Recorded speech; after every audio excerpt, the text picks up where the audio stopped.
all the way through to 50 miles from Berlin. Then we were recalled to a Repo Depot area to go overseas. And that's through the period of going through the forest and shootings and St. Lo and you name it, hedgerow country, and it was a rough going. Rough going? What division were you in? Well, I usually call my outfit the Fighting 35th. Fighting so 35th? It's the 35th Division. 35th Division? And we were Patton's right arm. Wherever he had a problem, he'd call on our division. Yeah? Which I was very proud to be a member of. And was there a lot of good guys in that division? There was a lot of good guys in that division, you know, people you... Well, there were many, but I lost a couple of buddies that I felt very bad about. And I still feel down in the dumps when I think about it, I speak about it. Well, I had one young man come in from a Repo Depot. That's a replacement. And he was about maybe 21 years old. And I had the squad up on top of a hill. Down below there's a little woods or forest, and we're being shot at. And I told them, crawl, keep low, and you won't get hurt. Well, evidently he didn't hear me with all the noise or something to that effect, and he was gone. I wanted to go into his wallet, his pocket for his name, and I thought I would remember it without doing that. But it hurts me to this very day, because I wanted to tell his folks, he didn't hurt when he got hurt, when he passed out. Yeah. He went out fast, but he was a good soldier. He did everything right, and unfortunate accident happened, and I felt very sorry about it. I couldn't contact his folks because I didn't want to go to his wallet. I thought I would remember his name, and I didn't. And to this very day, You still don't remember his name? I don't remember his name, and I feel very bad. You remember his face, though, right? You remember his face, though, right? Oh yes, Yeah? yes, oh yes. A nice young man, green and new, and I try to show him and teach him, and they sent me back for R&R once to teach a class, and they were listening very intently because I told them, war isn't fun, it's hell. You've got to follow your orders. You just can't take chances. Do what you're told, and you'll come home safe and alive. And I hope most of those fellows I spoke to, we had about 20, 30 fellows I spoke to. And that was the one session they sent me out to. And that was part of my R&R. And then we stayed a week there, my buddy and I.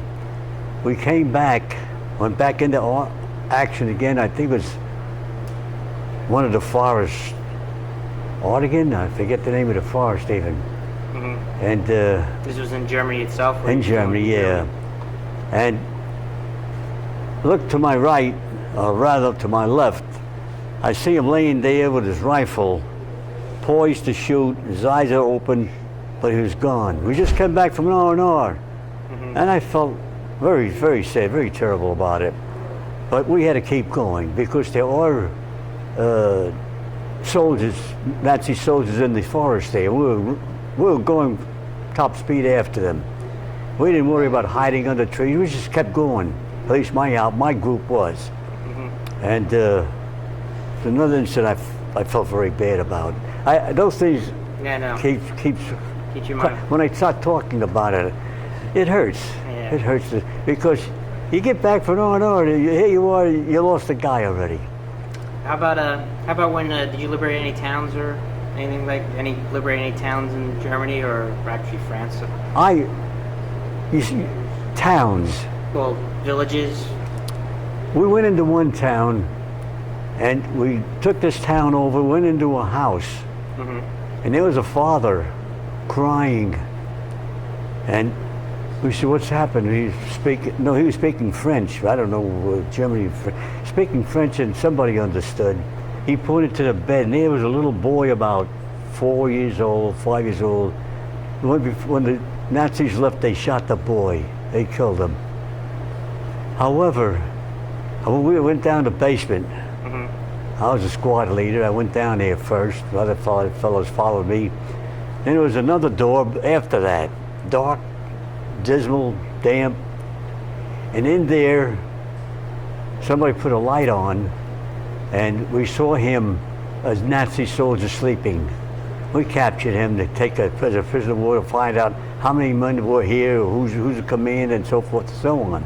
I would have shot him on the spot because of that little boy. Yeah. But we weren't allowed to do that. We fought a war that we were told to do. But those are the things that hurt. I know. You don't forget those things. The good times, they come and they go. Yeah. I had my fun, Yeah.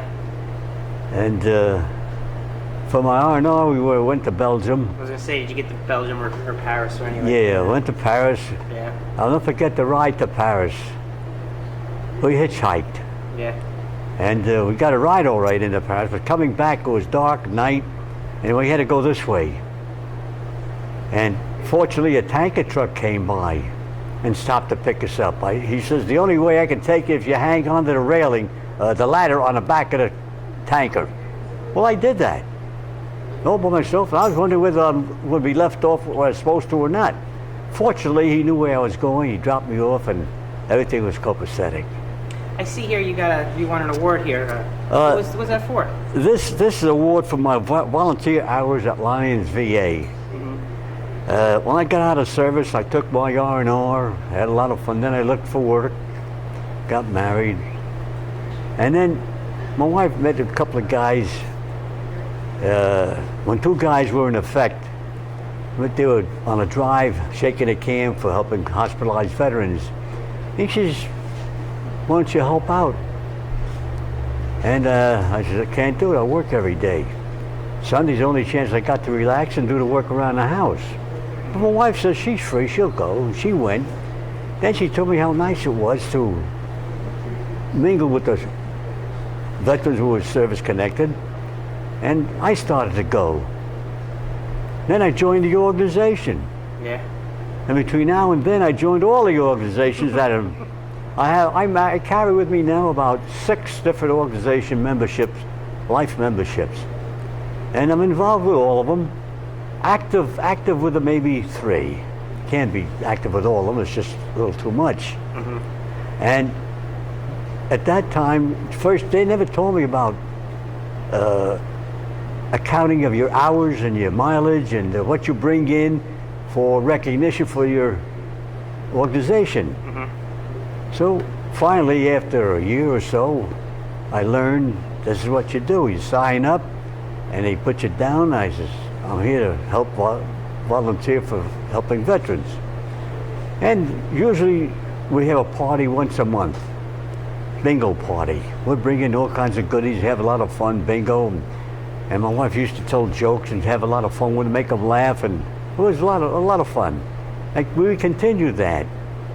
And then when I started putting my hours in, maybe 2-3 years later, I forget how long that was, it added up to 12,500 hours. Wow. And it started off once a month, and then it started once a week, then it went to twice a week, and sometimes I was up to 3 or 4 times a week. And they all added up to time, hours, mileage, and our recognition went into the organization.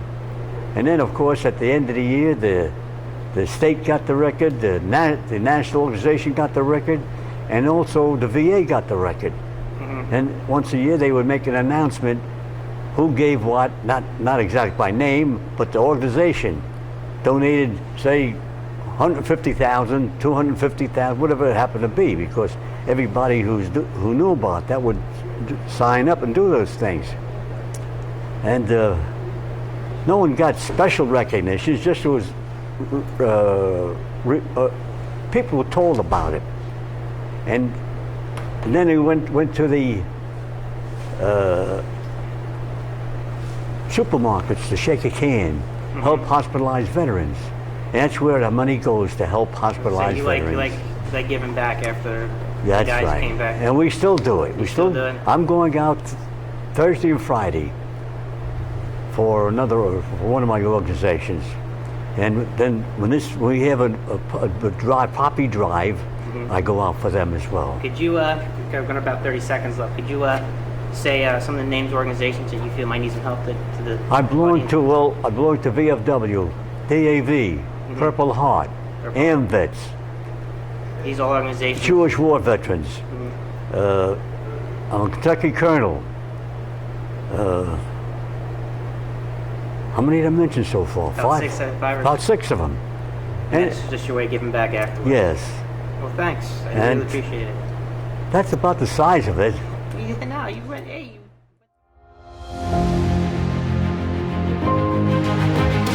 Joseph Barbella, enlisted in 1942 out of Newark, New Jersey, and went to Fort Dix. Fort Dix. And then from Fort Dix, I was picked because of my initial B.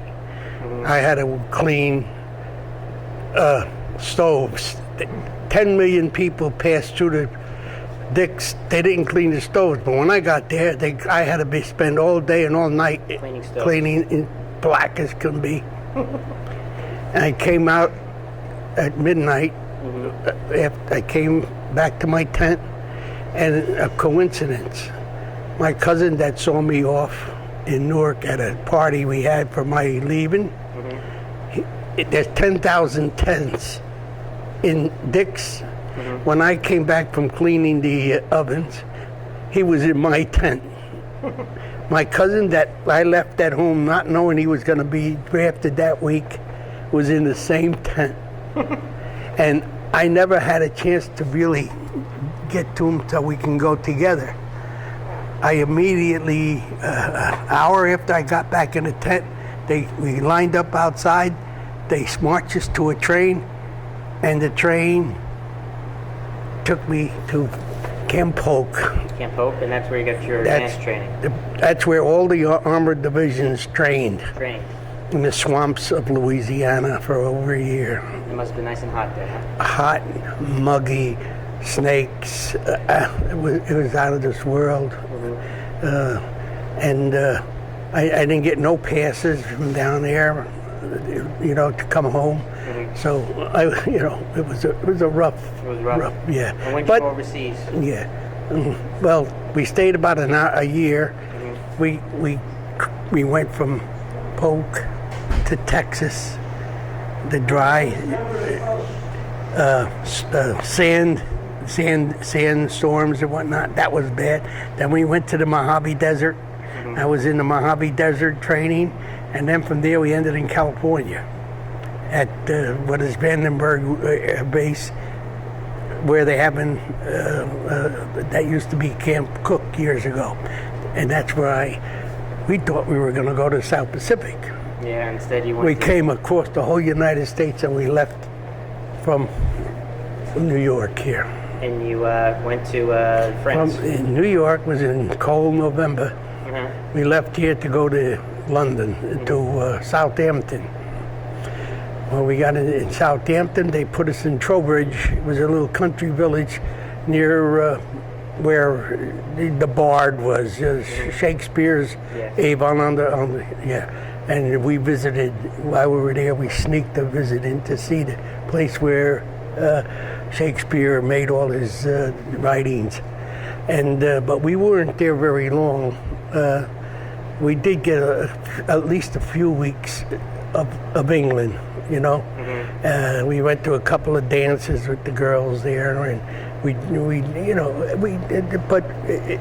were under strict, blackout orders, because the war was getting Ready to start. severe. Yeah. No, the Battle of Bulge started when von Rundstedt was making his advance and surrounded Bastogne. Bastogne. So they immediately took our division and says, out, move out. We went to the Plymouth.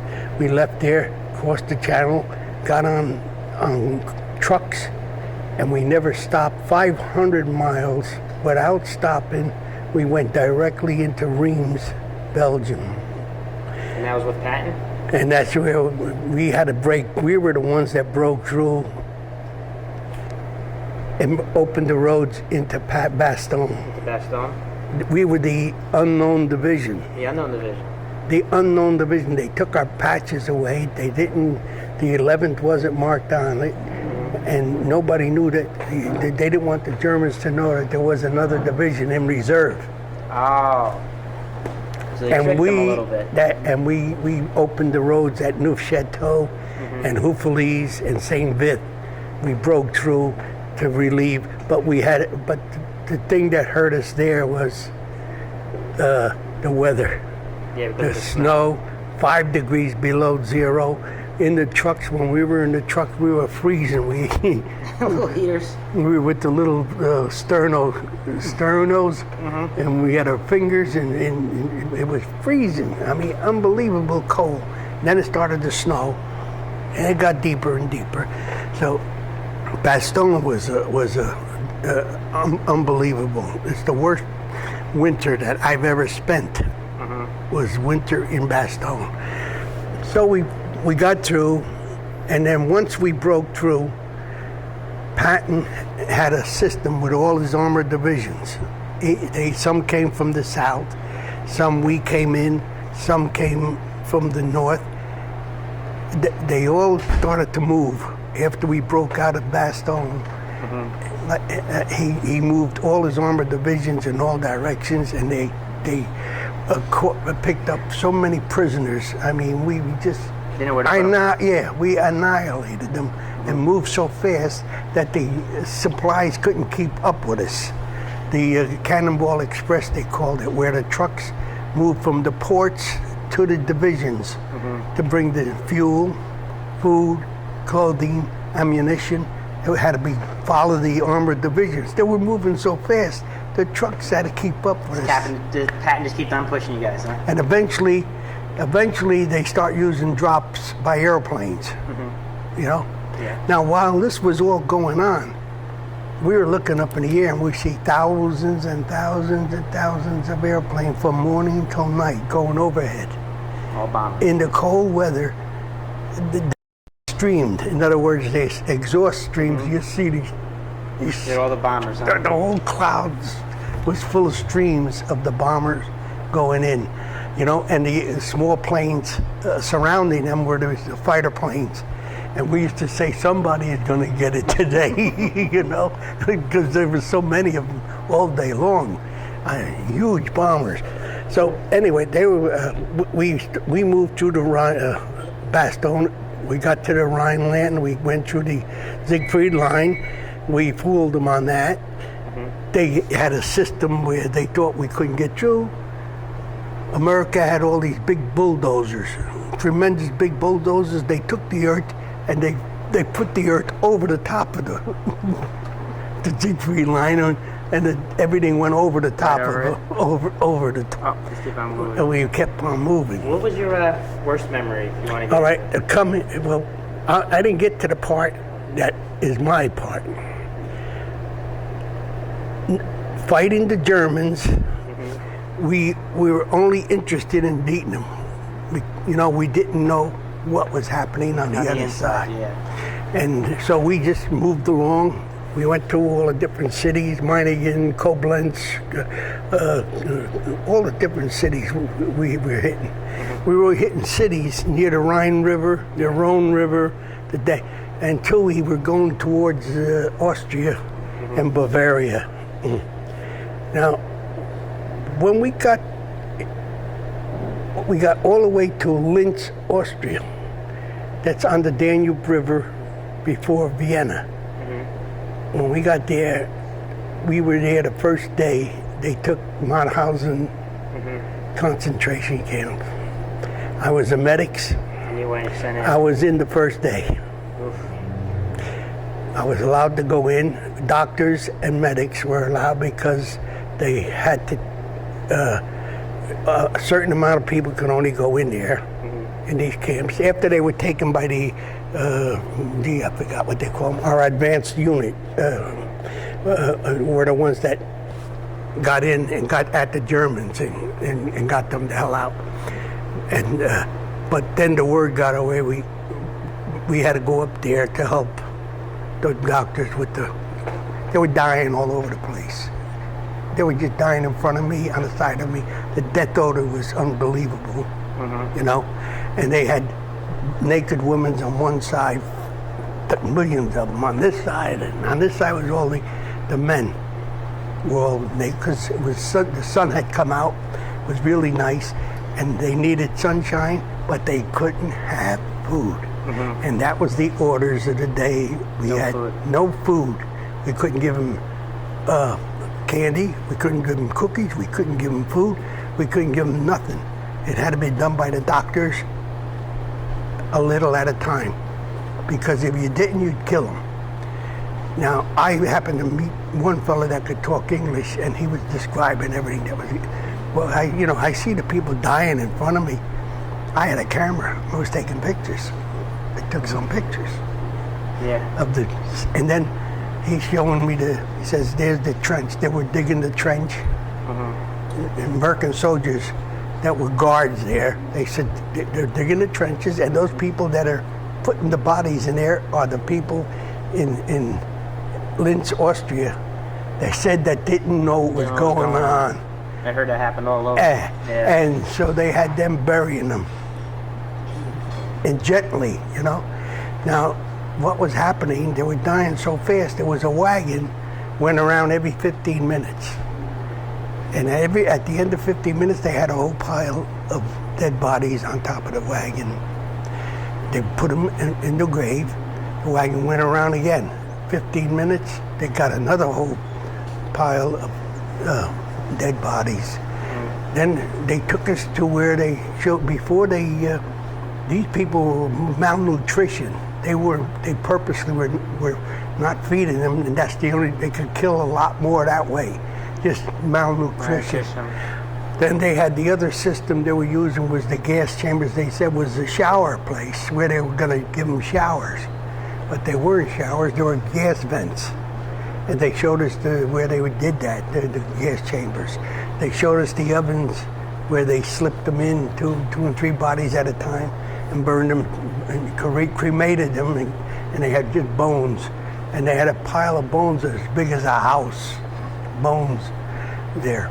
Now, all of this, I was there at the beginning, first day. One of the inmates, the ones that were in good shape were allowed to go into town, that they had to report to the commanding officer there, because they had to start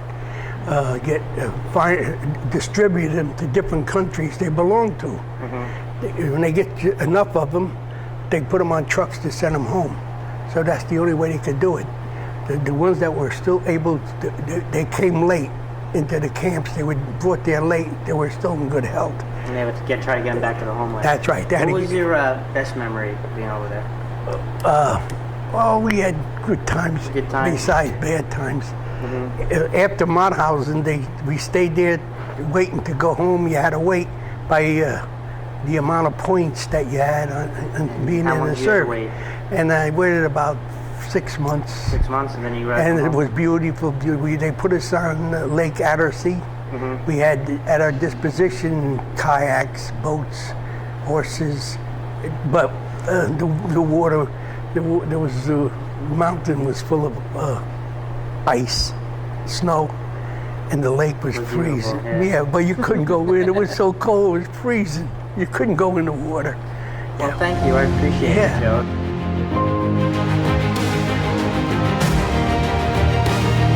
Where'd you and what year were you drafted? No, I enlisted in the Army in August of 1943. 43? Yep. And where'd you do your basic training? I went to basic training in Fort Benning, Georgia. And I was assigned in the early years, in the beginning of my career, with the ASTP program. That was a Army Specialized Training Program where they took some people and decided they needed more engineers than they needed infantry people. But while I was in basic training, they decided they needed more infantry people. And so where'd you get sent off to? We went up to Fort Jackson. Yeah, and I was in the 345th Regiment of the 87th Infantry Division. And we stayed there. We trained there until October of '44. and then we went over to Europe, and we went into action in the Metz area in October 44. We crossed over the Saar River and into Saarbrücken, and we went into Germany down in the Saar Valley. We were one of the first outfits to go into Germany. And then the Bulge came, and they packed us up in open trucks and shot us up to the Bulge. So you were in the tail end of the Battle of the Bulge, or the beginning? Yes, we got up there. We got up there. When Bastogne was, but the fighting around Bastogne was very fierce at that time. Any And we went in. particular battles in Bastogne or Well, we fought in the Bastogne area for in the trees and in the snow. in the snow and the Yeah. trees? Yeah, in the snow. What was your worst memory about being over there? If you want to talk Oh, about probably the weather. it. Probably the weather. The conditions under which you live are very fierce. I think it was the worst winter they had in Europe in 100 years. Yeah. Cold and snow. And of course, shells and Germans didn't add to the situation. But Any particular villages or towns you liberated that come to mind that you remember? No, we were mostly in the fields, and the towns were very small. There are some there, but I don't remember the names of them. Any particular guys you served with that stick out? Remember? Well, I still see people that I served in the Army with. We have a division association, and we meet once they get together once a year. We don't get there every year, but we get every few years. And we try to get our group of, I was an M company, which was a heavy weapons company. I was a machine gunner. Mm-hmm. And we get together every once in a while, and we still exchange Christmas cards and phone calls. And that was a lot of years ago. Yeah. And then after that, we went into the Siegfried Line, and we breached the Siegfried Line. And excuse me. And then I guess the biggest town the biggest city we took was Koblenz. Koblenz? Yeah, Koblenz is a very large city. It's at the confluence of the Mosel and the Rhine rivers. Mm-hmm. And that's where we did the most street fighting that we did in the whole war. And after that, then we paddled across the Rhine River one night, and an interesting thing happened while we were paddling across the river. Somebody shot up a flare, and it was like daylight out there. And we thought that was about the end, but nothing happened, and we got to the other side. And then we fought through Germany. We ended up right near the Czechoslovakian border, and we met the Russians. Met the Russians, huh? And we met the Russians. And had some vodka and. And that's where it was over. And how long did you end up staying after the war was over? Well, we were one of the first outfits to come back. They brought us back in July. The war was over in May. May 8th was VE Day. Mm-hmm. And they brought us back in July because we were going to be one of the invasion divisions of Japan. Oh, so they were getting you ready for it. Yeah. And so we came back, and while we were on our rest and rehabilitation furlough, dropped a bomb, and the war was over. And I am very thankful for that. What was just last question? What was your best memory about the whole situation? About what? What was your best memory about being over there at all? In the war? Yeah. Oh, I think that I guess the best thing is the friendships you develop, Yeah. the closeness to people. I don't think there's any relationship closer than guys who have been in battle together.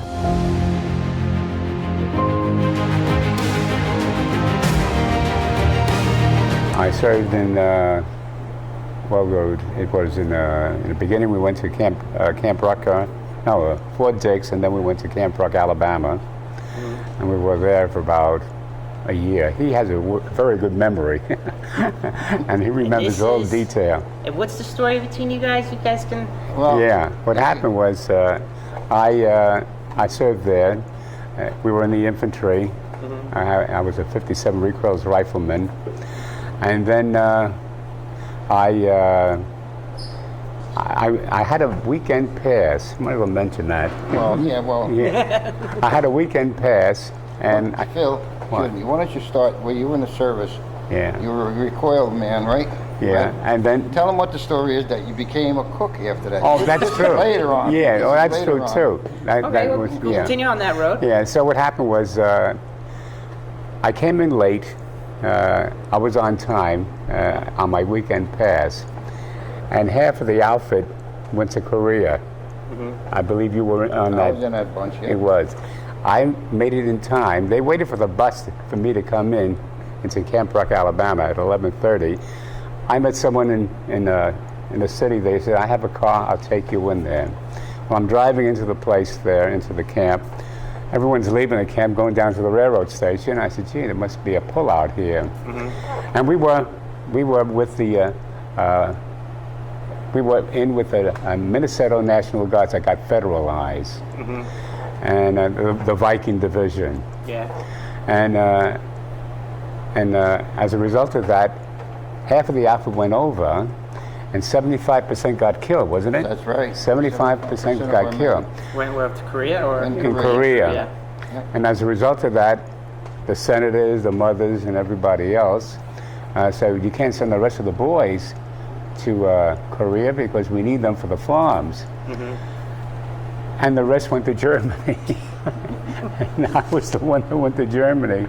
But before I went to Germany, being a Greek, I said, gee, could I get into the cooking? So I became a cook, and we were both cooks. Well, my Emma was a cook. When I went to Germany, they had me doing everything but cooking, map reading instructions and everything else, and I enjoyed it. So you were cooking in Germany, and you were cooking in No, he Korea. didn't cook in Germany. Well, he I was- cooked We in cooked in the Timber. States together at Camp Yeah. Rucker in Alabama. Okay. And then after we went to Texas for maneuvers and different things like that, I went to Korea. He went, like he said, to Germany. But when I got to Korea, I ran the officers' mess. Okay. And every day I had an order of like 20 to 25 officers for 3 times a day. And this went on for the period of time that I was there. And when it was my time to come home, I wish I could get this other fella. He was a friend of mine from home. And he was my replacement in Korea. So you guys were all intertwined here a little bit. Right. Yeah. But now to get to the story of him and I didn't see this guy in like 48 years. When he joined the post, 5 years ago, wasn't or it? whatever Yeah. it was, right? After the meeting, we're all sitting over here having something, sandwich and talking and everything. A lot of guys are asking him questions. I didn't say a word to him.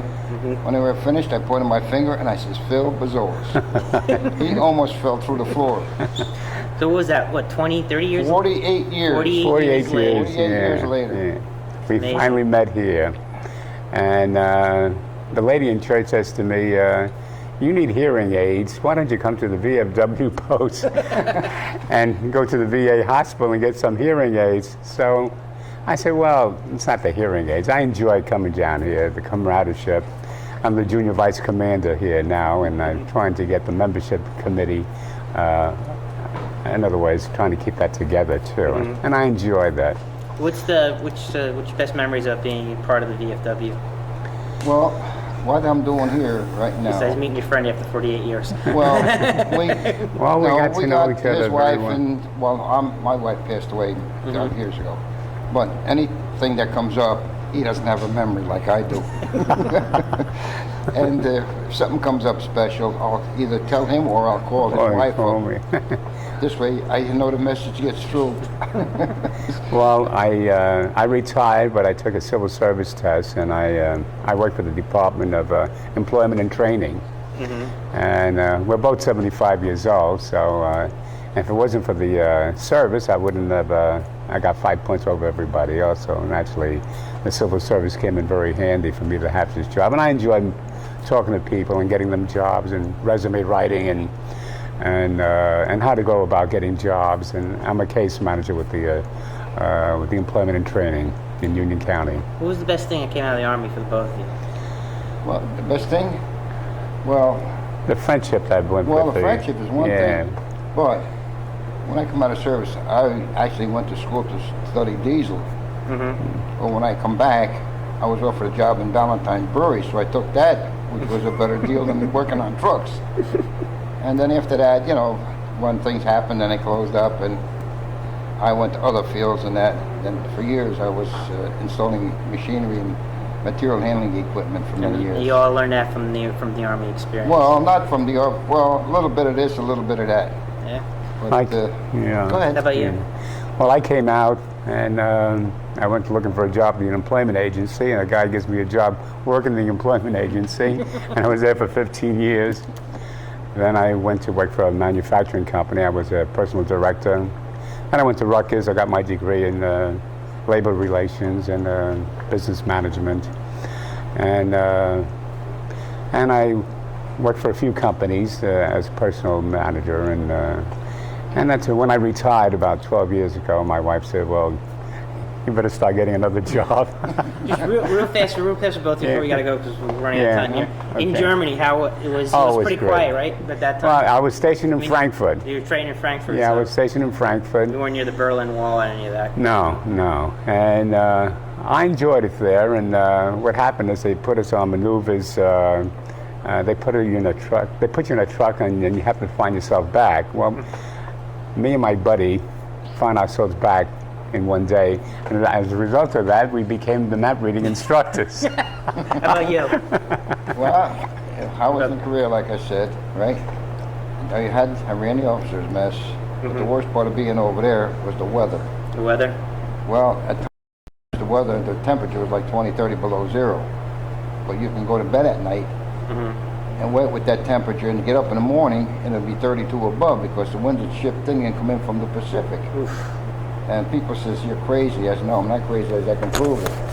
And that was the worst part of it. But we had the clothing to go with it, which was helped. The only thing you seen was your face, that was it. That was it? That was it. But the water, the best water I ever drank was in Korea, from right on the side of the mountain. Yep. It was like drinking a crystal glass of wine or something like that. It sparkled when you drank it.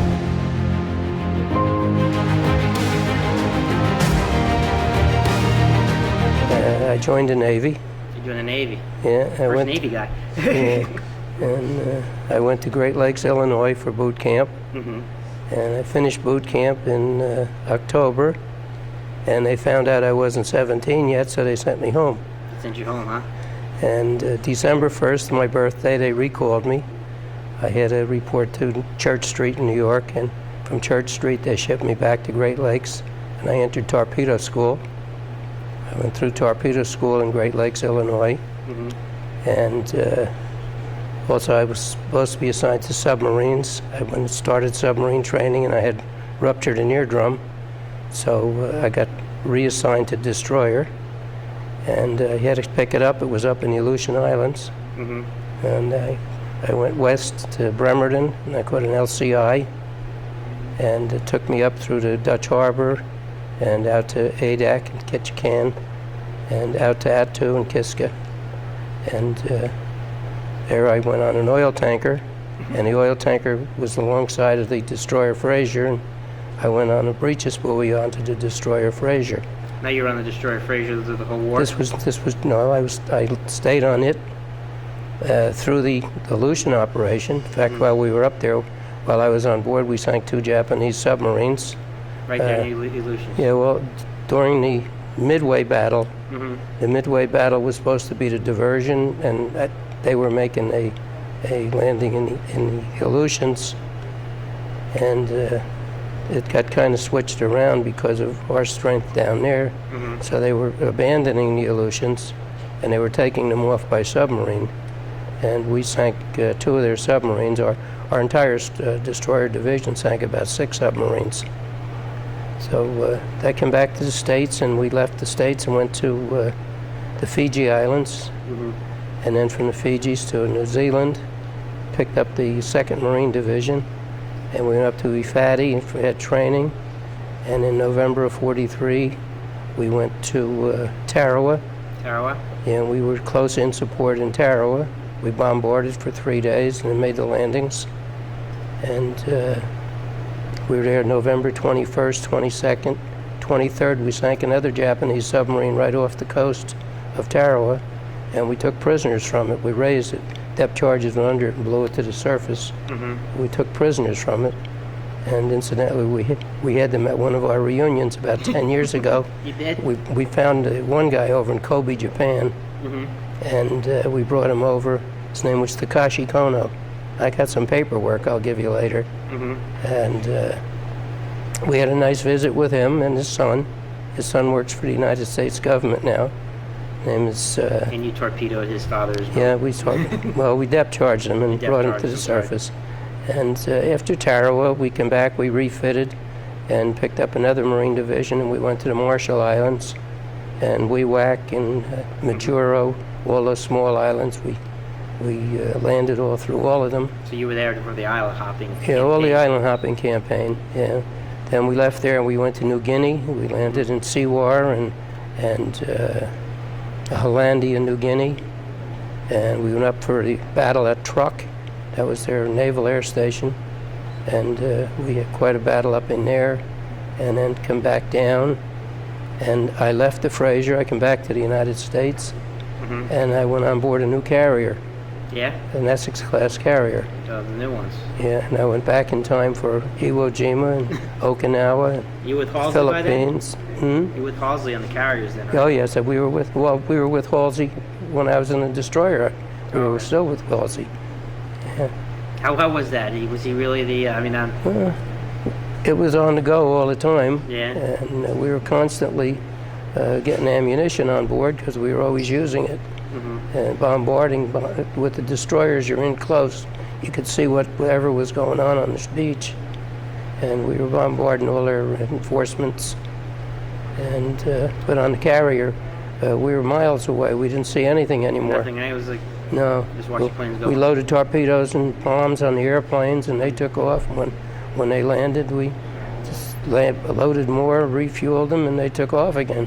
What was your worst memory of being in the Pacific? Worst memory? The heat. The heat? Yeah, the heat. On the destroyer, it was terrible. We were 90, 95 degrees all the time. And it was constant. The food was lousy because of the heat. They couldn't really cook. I was imagine being inside that, you Yeah. know, steel and stuff. Yeah.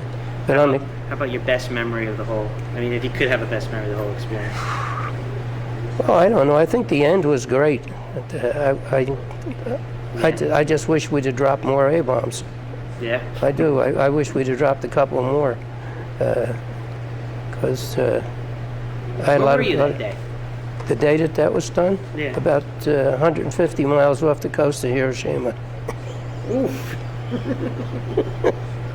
Yeah, we were running between, what the hell was the name of the northern island? The whole chain, we'd run up into every day. Well, every other day the B-29s would bomb, and every other day these ships at sea would bomb. We looked for bridges and things of that nature, and they looked for factories and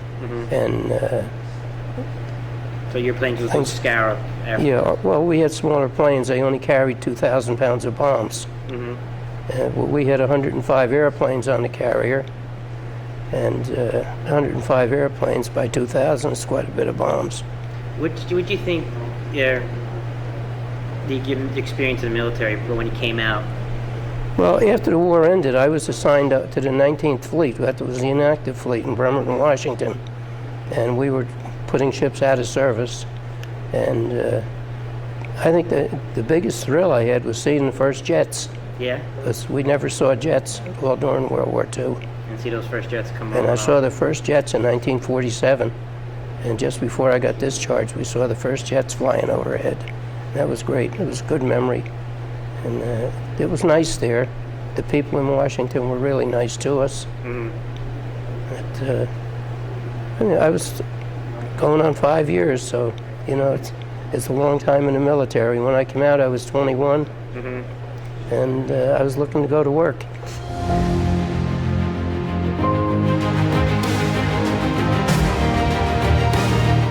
I was at a football game, December 7th, in 41, when they bombed Pearl Harbor. I was there with a friend of mine, and we were 16. We were both in Central High School. He said, let's join up now, at the age of 16.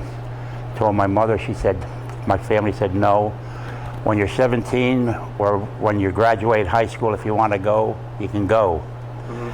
They just instituted a program in the high school that if you had 3 passing semesters and you were 17, if you went into the service, they got your diploma. I opted to do that.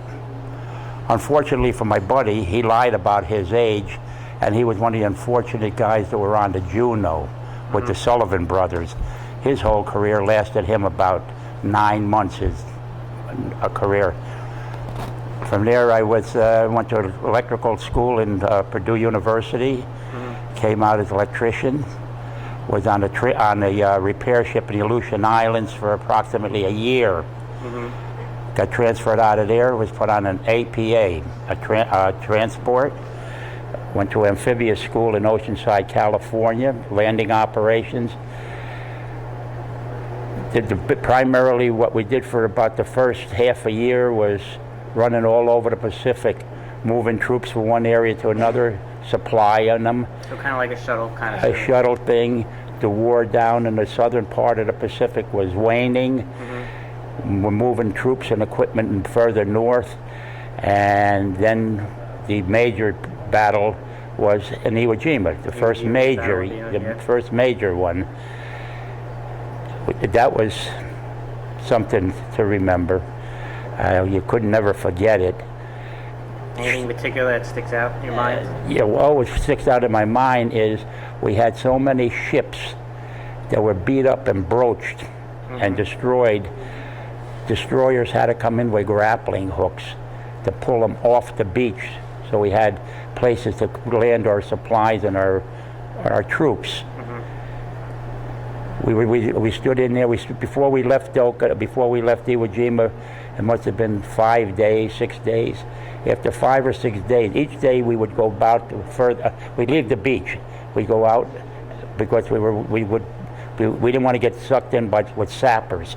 They'd come out with explosive, put them on the hull of the ship. After the 5th day, if you were half a mile off the beach coming back in, the stench from the dead on the beach, you could smell them half a mile out to sea when the wind was in the right direction. After that, the only other thing was Okinawa. That was actually my real actual battle conditions. We did a false landing on April Fool on the southern end of... Did a false landing before. Yeah, so that's exactly what it was. April 1st, we went down to southern part of Okinawa, around Naha, unloaded the ships as though it was going to be a regular landing. Ships were in bombarding the beach. As we were approaching the beach, a destroyer comes down, lays down a smoke screen. We used that for a pivot point, turned the ships around, the landing craft around, back out to our ships. They picked us up, and away we went. And that was bringing all of the Japanese down to the southern part of Okinawa. The second day we come back, we do the same thing. Meanwhile, the main landing forces were in central Okinawa, and I think they were moving so fast that when we were listening to them on the radio, we were running off the relief maps. There were no Japanese there to oppose them. Now, whether it was Japanese strategy or what it was, my only lucky thing on our ship was the Japanese outsmarted themselves. Instead of going after, with their kamikazes, going after our transports, They were after the flag. they were after the big stuff, after the aircraft carriers, battleships, cruisers. We would have been sitting there like decoy, dead ducks. We would have had no chance. But they were greedy. They wanted to take the whole thing. And other than that, there was more back to supply. Then came the golden carpet thing. Just about every 30 days, we were bringing troops back into the United States, and that was about the. What was your best memories of the experience? The best memory? Your best memory of the whole. I really couldn't say what my best memory was. My best memory is the fact that they picked the wrong ships to bomb, and here I am. And that's about all I can say. What'd you get out of the military when you came out? Any of the things you learned in the military helped you out? Well, first of all, when I went into the military, I took a technical course, and primarily I was going to go into electrical. That's primarily one of the reasons I went to electrical school. But instead of that, when I came out, I never got to use what I learned in the military. No. I went into business for myself, and I did fairly well. Oh, thank you.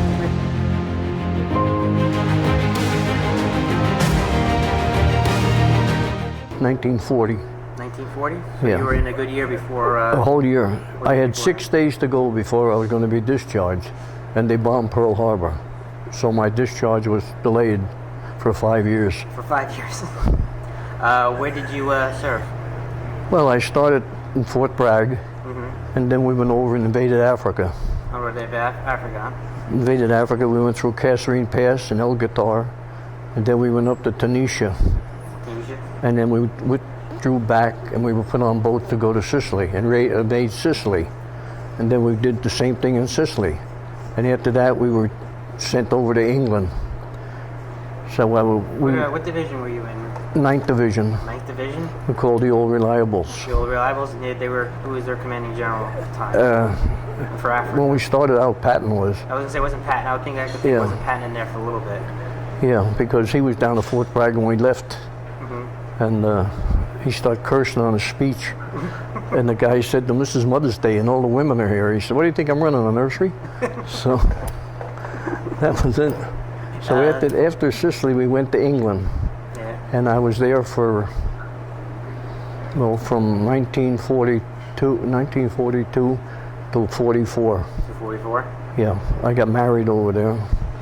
And then our outfit was D+6 going into Normandy. And then from there we went up to Cherbourg. Sure, in Cherbourg. Right, we closed off the gap for Cherbourg so the Germans couldn't get supplies. And then from there, went down to St. Mary-Glise and St. Lo. And then I got hurt and they sent me back to England. Sent you back to England? Yeah, and I was there for a while and they sent me back to Paris. Oh, that was a nice place to be sent to. Paris was a nice Oh, Paris was a great time. It was surprising because I was there on November the 11th, Yeah. Veterans Day, and I was standing under the Arc de Triomphe. And there must have been about 15 reporters there. And they said, "Would you stand for a picture?" I said, "Sure." So I did that. My picture never got in the paper. Down? What was your worst memory of any of those battles you were in? Well, the worst thing I ever had was I was a mortar gunner. And they sent me up a new ammunition carrier, a young kid. So he was there one day, and we were walking up the hill, and I said, "Get back, you're too close to me." And the next thing I know, he got hit right between the eyes. And boy, that stuck in my head all the time. Yeah, and that was it. That was it. How about any of the villages or towns did you go through any villages and towns you guys liberated? Oh, well, Anything out of the- we I mean, I'm weren't sure in into Sicily we weren't there into were many more. towns. No? Like St. Mary-Glise and that, we got rid of those people, and then we moved on up to they were going into Germany before I got hurt. So then they sent me back to this, like I say, to England. England? How about I know it could be bad, but how would be the best memory of some of the guys you served with? Or Oh, I had a lot of real terrific guys. yeah, In fact, all of them are dead now, all the good friends I had. yeah. Yeah, this guy, Hoppy, he was something else. Every time we did something, we went to a place in Paris, in Africa, and he got bombed. I wasn't half off too, but we walked into he said, there's the officers club. He said, "I'm going to go up there and tell them a few things." So then, boom, he came rolling down the stairs. So the MPs came and took him out. Yeah. So we went back to camp. And in the middle of the camp, there was a big fire. We were in a forest. And he said, "Oh, there's the company commander. I got something to tell him." And he walked right through the fire. And Literally walked right that through the was it. So I was his tent mate. So the commander said to me, "Finnegan, put him back in his bunk." I said, "Okay." So I took him back in his bunk. And when the meeting broke up, I went to look for him. And out of the distance came, "Finnegan, Finnegan." I said, "Where the hell's that coming from?" So then finally we went out and looked, and we found him in a ditch. And he had a broken leg. And I hadn't seen him again for 40 years. Any particular battles that stick out that you were through that? Well, we were in Kasserine Pass, and that was the worst battle we had there. We didn't do so good there. No. But after that, we got organized into El Gitar. El Guitar? Yeah. And then from there, like I said, we went up to Tunisia, and we fought. We shot down I a was gonna say, if you were in Catch Me Fast, did you go up against, was it Rommel or you didn't bump into Rommel. Yeah, There you was did. just back and forth between Patton and Rommel. Yeah. First, Patton would push Rommel back, and the next day, Rommel would push Patton back. Next day would be the same thing. And then we were lucky because our planes came over and pushed Rommel all the way out of there. So it was a good time. It was. Yeah. What was what did you, after you got out of the military, did you use any of the experiences from the military to help you out in your life afterwards, or? No, I don't think so. No? No. I just went to work as a bakery salesman. First a shoe salesman, then I went to go to work in a bakery. Became a bakery salesman. And then I kept getting older and older and retired, 22 years ago. You just retired.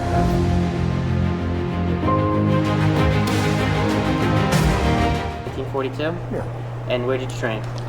I trained in Fort Dix, then went to Camp Chaffee, Arkansas. And then when the 6th Armored Division was formed in the desert of California, I trained there for 1 year to go over to the desert in Africa, but it ended before we got a chance to get there. Oh, so it was already over before you got a chance to get there, huh? But then we went to Europe. To Europe? We waited for the D-Day invasion. And we waited till they secured the ground so the Armored Division could get in. And the only thing, I don't remember too much about it, but the only thing I remember a lot about it, when we got in there, our outfit went in, when it broke loose in St. Lo, we went to Brest, and the only thing we got up there was if we got nicknamed our division as the Brazier Boys. We covered Brest. We had about 90,000 Germans in there. We kept in there till the infantry come in. What was in the most? What was you would think your biggest battle you were in? The biggest one I know is Bastogne. You were in The Bastogne. Battle of Bastogne. Yeah. The 6th Armored Division made the longest run to get there than any armored division ever made. We got there and we went in and out of Bastogne about 20 times. We relieved it, helped the 102nd Airborne that was there, and they were taking a beating. We come in there, but their commander was over in England telling me, oh, we're okay over there. We don't need no help. But if you can believe that, believe anything you want. What was your worst experience, if you want to talk about it? I mean, Well, the only worst experience I had, we were riding along, a shell went through the side of our tank. Everybody looked, everybody said, jump, it's too late, if it was gone off, we wouldn't make it anyhow. yeah. So your shell went through, but It somebody didn't was go looking off, out it was for a you. dud. Our sergeant, he saved the shell and we all signed our names on it. He did? And then the other thing I went after that, the biggest battle I had when I come home, my grandmother beat the hell out of me. Because we shelled the front, we took her down to Frankfurt. That's where my family come from. I had cousins that belonged to the German army over there. Oh, you did? Yeah. Would you, your military experience, did you use it afterwards at all in private life? Or Pardon? your military experience, your training from the military, did you help you at all? Nobody tanks us around here after that. No? How about any of the guys you served with? Still Well, talk to some of them, or? they're almost all dead now. Yeah? We had one sergeant, he got an honor rating. He won and caught one of the biggest German generals there at one time during the war. I don't remember half the stuff. Somebody talks about it, comes back to me, but I don't remember much. Remember that stuff? Now, the only thing, out of 4 of us, I'm the only one left that was in the service. My kid brother got killed in Korea. He was in the Navy during the World War II. But outside of that, I don't know too much about the war. My mind fades away with it.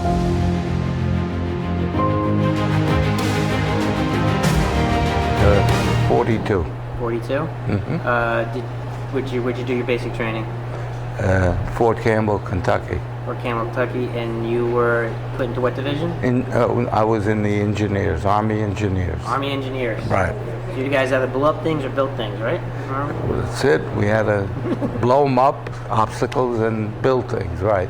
When did you go over to Europe? 6 months after we got through basic training, we went overseas. And we landed in England, Cardiff, England, and we were there 11 months before the invasion. For the invasion, did you go in on D-Day or you went in after? No, D-Day, see, I had a job in the invasion camp area of England. I had 6 invasion camps, and I had 25 crews, 25 men crews working in each area. And so D-Day, the morning before, that after the day before, I saw Eisenhower and I saw all the guys in the camps because I had these invasion. I had the 1st Ranger Division was in one of the camps, and finally I went in to get something, and the 1st Division guys grabbed me and they said, "We're going to go with you into town." They commandeered my truck. Yeah, they did. They were Rangers. So I knew them, So we went in, and the next morning was D-Day. Yeah. Yeah. Now I was in Southampton, that area, because I had the camps in that area, and we went in D-Day 8. D-Day 8. Yeah. Was 8. We landed at St. Mary Glees. Yeah, so that was the first place they landed, and so it was the only place we could land. We were in the English Channel for 2 days before we landed. Oof. Yeah, so thank God we had the air, control of the air, or otherwise we'd be in bad trouble, What was the biggest battle you were in? Well, we have 5 battle stars, and we have 3 presidential citation units. We received it 3 times. See, we did camouflage work and everything else, and in England, there were bomb and chafe headquarters in Bushy Park, and Eisenhower called our commander. He says, "Why are they, every time there's an air raid here, they bomb chafe headquarters?" So I have pictures of all this. It's a shame. I knew it was going to happen. I could have brought some pictures in. So we went in there and we completely covered everything and never got bombed again. So that was one of the presidential citations. And altogether we received 3 of them. Yeah. So you didn't blow up a bridge and you take it anytime? Oh yeah, we blew up obstacles. The biggest job I did was cleared an airfield in France. In France? Yeah, the Morlaix airfield. We cleared that. It took us about 2 months because none of the ports were free. Oh, So when we cleared that airfield, all the big planes were coming in and delivering merchandise and, ammunition. Buy stuff. Yeah, right. What was your worst memory about being over there? You couldn't, we wore our gas, we ate, we slept with our gas mask and impregnated clothing against, because we thought the Germans would use gas. And the worst was you never knew where you were going to sleep. You were walking, it was near the hedgerow. We had St. Lo. They took it 5 times. So we were ready to go in, and they took it back, the Germans. So there were 5 chances where they came back and took the city back again. Finally it cleared, then I went up to St. Malo, and then I ended on, we never had a class in mine detection. Yeah. And then I had fooled around with it in the States on my own. So I took a half a platoon, and that's when we went on the Morlaix airfield. Yeah. And we cleared that all up, and then we went to France. We went the Rhineland, and again, on the way you have to blow up things. And I was attached to the FFI, the French Resistance Forces, and the Germans would build obstacles, so they had to be blown up, and railroad tracks, stuff. We never blew up any railroad tracks, but we blew up these obstacles that they put so they can control the traffic. Oh, okay. See, so everybody had to go through this checkpoint, and I wish I'd known. There's so many. We were over there 3 years. We were overseas 6 months in the States, and 3 years in France and Germany. And when were you discharged? November 7th, 1945. 1945. Yeah. So you were there a little bit after the war was over. 8 months because we had 83 points, and you had to have 85. Yeah. We had 83, but they couldn't send us to Japan. Oh. So we stayed, every 3 months you're overseas, you get a point. So we got 86, and finally I was transferred to the Panther Division, Black Infantry outfit, because they were being discharged, and I got discharged there. So my kids thought I was in the infantry. I wasn't. I was in engineers. What was anything from your training in the military you bring in civilian life at all, or? No, what I did learn, everything was electronics. So when I got out, I went to an electronics school. I went for 2 years at New York Technical Institute, and I said, well, I'm going to learn electronics. And that's what I've been doing for 50 years. Any good friends that you went to the military with, you still in touch with, or? Oh yeah. We had a reunion in New York, and you know, the usual.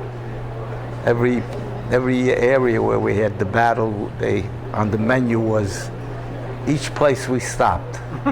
There, the menu was such and such lamb and Normandy, the ham and whatever, you know. And but I kept in touch with them for about 11, 12 years, you know. And then, you know, you start losing them because they keep moving around. And every now and then I go to New York and I hear somebody say, Sergeant Capidi. I say, oh! And the guy knows me, you know, from my outfit.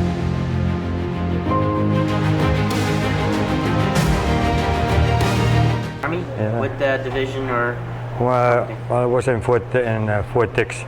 I've been for the basic training. And then I got shipped out to Fort Devens, Massachusetts. Yeah. After my 8 weeks of training. Then I was there for about 6 months, 7 months. And I got shipped out to Vietnam, and I volunteered to go to Vietnam. You did volunteer to go to Vietnam? Because my buddies went to Vietnam, so I figured I'm not going to let them guys go by themselves. What division were you in? The 196th Infantry. 196 Infantry. In Vietnam, how many particular battles you were in that? Well, there was really no battles. Every day was a battle. Yeah. Because when you see a jungle, there's no towns, little hooches and here and there. And there's people coming out from all over. You have no idea who is who. So, you know, you take it day by day as it goes. Any particular patrols that? Well, we had night patrols, but you know, we went out with infrared. And we had search and destroy missions. And we have tunnel rats that would go down in a tunnel. And if the enemy is down there, you have to eliminate them. It's a matter of you know, survival, either them or us. Yeah. Any particular? And you said you go into the tunnels, anything like that? And stick, you know, like you got to go in there all the time. I never went in there because there were special people. They were trained to go. They were trained to go for tunnel rats, you know. But we were there to back them up. What was like? I mean, a war situation, but what was your fondest memory about being over there? My fondest memory of being over there, to get back home and all my buddies with me. Yeah. That's the fondest memory because every day was like a survival day. You know, you wake up, maybe you wake up the next day, maybe you don't. The little sleep that you get while you were there. Now you're out there in 110 degrees in the jungle. It's hot. It's hot, and then no showers for weeks. So you know, it's a little bit. There's no really fond memory. No. In your, how long were you over there for? 13 months. 13 months. Yeah. From June to July, 67. And you think roughly how many times in action do you think you were in? Probably. I would say out of that time I was there, probably 3 months. 3 months of action. Now, when you got out of the military and you came home, did you use any training in the military for private life? No, I didn't. Because No? the funny part was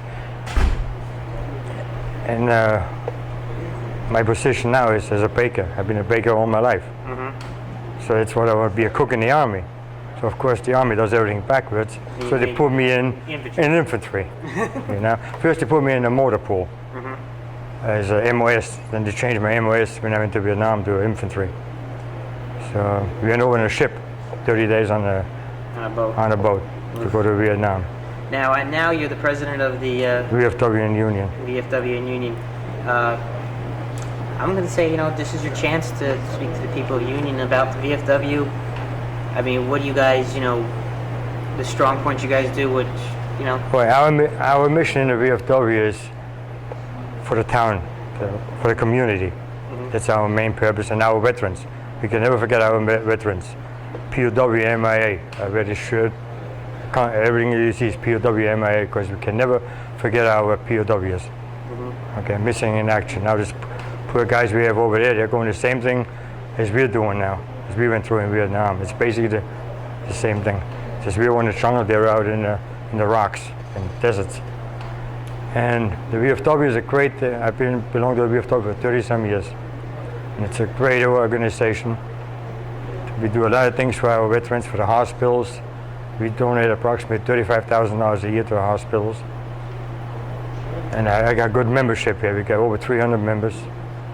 And I've been the commander from, I think I'm going to my 6th year now. what's your biggest fundraiser a year to help you out with the funds? The biggest fundraiser is our hospital. Is that? Yeah, because all the money, we have a relief fund that goes into the hospital. Everything comes out of the relief fund. Anything that we do, the money gets spent. We just keep enough to keep the building going. Any particular events you do to raise money for the hospital? Well, we have the laser auxiliary. They have their functions upstairs. There are raffles we sell things. We have small parties. All the profits from that goes into. We do our own cooking. Yeah. And there's excellent food though. We got a nice bunch of good cooks in here. So you want to tell the residents to next time you see that that advertisement on 34 to come down and support you guys. Never forget the VFW, because we're with the township, and we do a lot of things for the township. And the township helps us if we need help. We're not afraid to ask. And one thing I like to mention is the American flag, red, white, and blue. There's a mailbox outside our post building, and it was in the newspaper. I made that mailbox about 4 years ago. To drop your old flags in the mailbox. Don't just throw them in a garbage can, because that flag means more to me than anything else. Okay. And I also did one more event. You guys also do the parade too, right? Yeah, we do the Memorial Day parade. We're in the St. Patrick's Day parade. And we're at the Honor Roll Park. We take care. You guys help take care of Honor Roll Park? Well, last time I did all the flags. I changed every flag in the Honor Roll Park. It was 97 flags. So. Well, thank you. We're quite busy. I want to thank you for letting us come in and talk to some of the guys. My pleasure. And, really appreciate it. And I'm sure all my members think the same way. Thank you very much.